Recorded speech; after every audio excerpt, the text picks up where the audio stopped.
Je voudrais faire deux autres petites remarques. D'abord, je voudrais savoir, c'est deux questions. Hein, deux questions. Alors, ont été évoquées des armes à sous-munitions. Bon, il y a des mines antipersonnelles, bien sûr, qui sont des conventions très importantes, qui malheureusement n'ont pas été universellement ratifiées, loin de là, l'une comme l'autre. Je voudrais savoir si des études ont été faites et ce que pense le CICR ou d'autres organisations au sujet d'une troisième type d'armes qui sont les armes à uranium appauvri. À uranium appauvri, qui au moins selon certaines sources sont des armes qui effectivement ont aussi des conséquences très graves à long terme sur les populations. Alors ça, c'est une deuxième chose. Une troisième chose, je suis un petit peu perplexe sur ce qui a été dit, une distinction entre conflits internationaux et non internationaux. Par exemple, bon, il y a une définition des conflits internationaux qui est donnée dans le protocole, hein, qui inclut donc, vous le savez, donc les luttes des peuples contre la domination coloniale, l'occupation étrangère, etc., etc. Bon, est-ce que le Sri Lanka était de ce point de vue un conflit international, c'est-à-dire une lutte d'une minorité nationale pour son autonomie ou son indépendance? Point d'interrogation. Et qu'en est-il de l'Irak et d'Afghanistan? Est-ce que vous les considérez comme des conflits internes dès le moment où a été installé sur place des gouvernements sous contrôle militaire étranger? Donc est-ce que ce sont ou non des conflits internes? Et pour l'Irak, ce qui a été dit déjà a été intéressant, mais j'aimerais savoir éventuellement un petit peu plus si le conflit est ou non terminé et quels en sont les acteurs de ce conflit, en particulier du côté de ceux qui s'opposent aux forces d'occupation étrangères. Merci.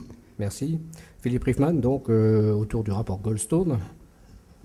Oui, non, mais je pense qu'on est pas très bien compris sur la question, parce que pour ce qui me concerne, j'ai indiqué que, de mon point de vue, le droit international humanitaire s'appliquait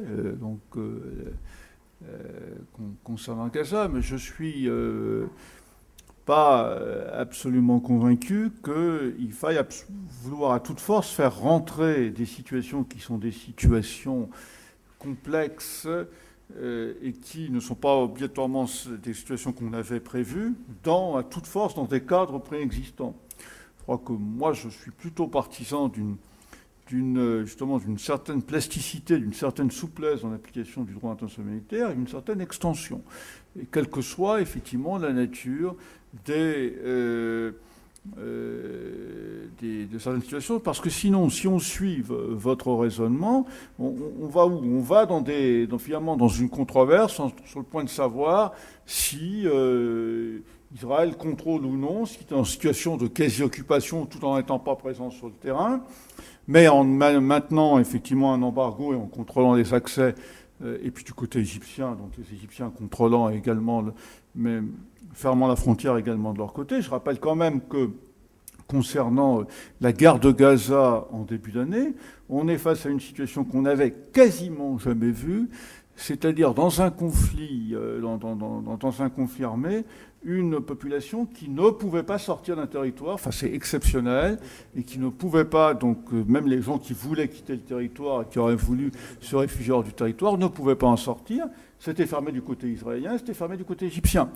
Donc on est dans des situations qui sont quand même des situations assez nouvelles. Et si on suit votre raisonnement, je crois qu'on risque de s'enferrer dans des controverses sur le point de savoir qui contrôle, qui ne contrôle pas, quel est le pouvoir, par exemple, du gouvernement du Hamas à Gaza. Or, il faut avoir une approche plus simple, de mon point de vue encore une fois, et plus direct, et considérer qu'on est dans une situation de conflit armé, le conflit n'est pas terminé, et par conséquent, le droit international humanitaire s'applique, et il fonde aussi la légitimité de la présence, en tout cas un des éléments de légitimité, c'est pas le seul, de la présence des organisations humanitaires à Gaza.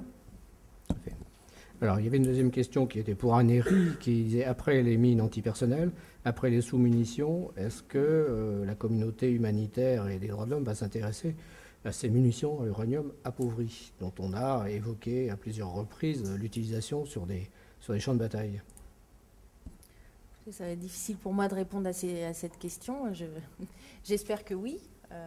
Voilà. Mais bon, pour l'instant, je ne pourrais pas prédire l'avenir. Je voudrais ajouter une chose par rapport la non-ratification par tous des conventions d'interdiction, enfin notamment celle contre les mines antipersonnelles, pour dire que certes, cette convention n'a pas été ratifiée par tous les États, et il y a des États très importants qui ne l'ont pas encore ratifiée, mais en fait, quand il y a quand même un grand nombre d'États qui ratifient une convention, elle s'impose quand même comme une norme.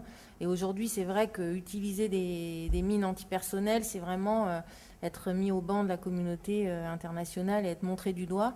Donc, c'est quand même quelque chose, et on espère qu'il y aura le même effet de masse pour la convention d'Oslo sur les bombes à sous-munitions. Très bien. Dernier point donc, soulevé par notre interlocuteur. Donc, revenir sur l'Irak et l'Afghanistan. Sont-ils vraiment considérés comme des conflits internes aujourd'hui ?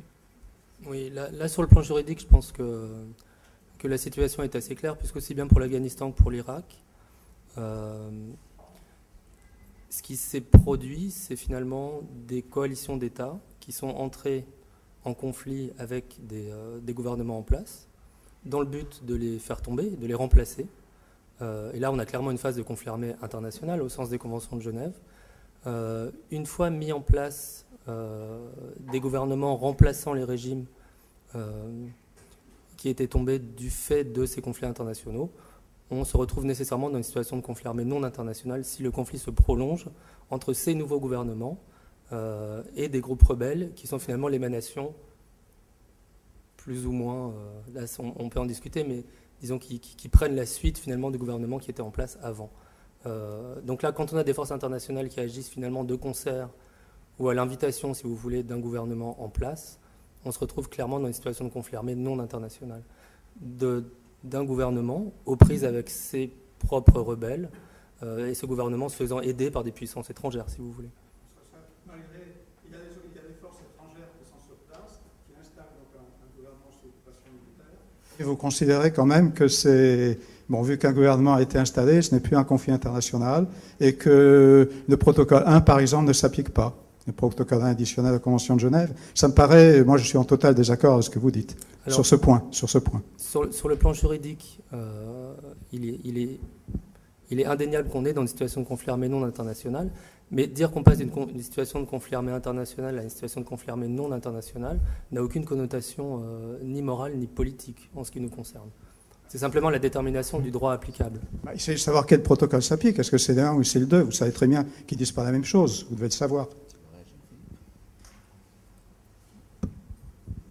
Je pense qu'effectivement, de toute façon, on peut avoir des interprétations divergentes du droit là-dessus, mais ce que vous pouvez avoir une opinion divergente, c'est votre droit le plus strict. Ce que dit Daniel Cohen, c'est à peu près ce que la plupart des juristes droit humanitaire considèrent. Quand il y avait l'occupation soviétique en Afghanistan, on était dans une situation de conflit armé international parce qu'il y avait un gouvernement afghan soutenu par les troupes soviétiques contre lesquelles étaient les Moudjahidines. Donc, il n'y a pas de... À un moment, il faut bien qualifier juridiquement un certain nombre de situations et les qualifications juridiques, elles ne sont pas non plus totalement neutres pour tout le monde. Elles peuvent avoir effectivement un sens politique suivant la qualification qu'on emploie. Donc, ce qu'essayent de faire les acteurs humanitaires ou les juristes, c'est d'essayer, dans une certaine mesure, de s'abstraire de cela. Alors, pour rendre justice à votre argument, pour arriver à dire qu'on est encore dans une situation de conflit international, il faudrait considérer finalement que les États qui interviennent dans un conflit type Irak ou Afghanistan exercent sur le gouvernement un contrôle tel que finalement ces gouvernements n'existent pas sur le plan juridique. Mais là, c'est allé très loin. Et c'est vraiment pas l'opinion majoritaire par rapport à la qualification juridique de ces situations.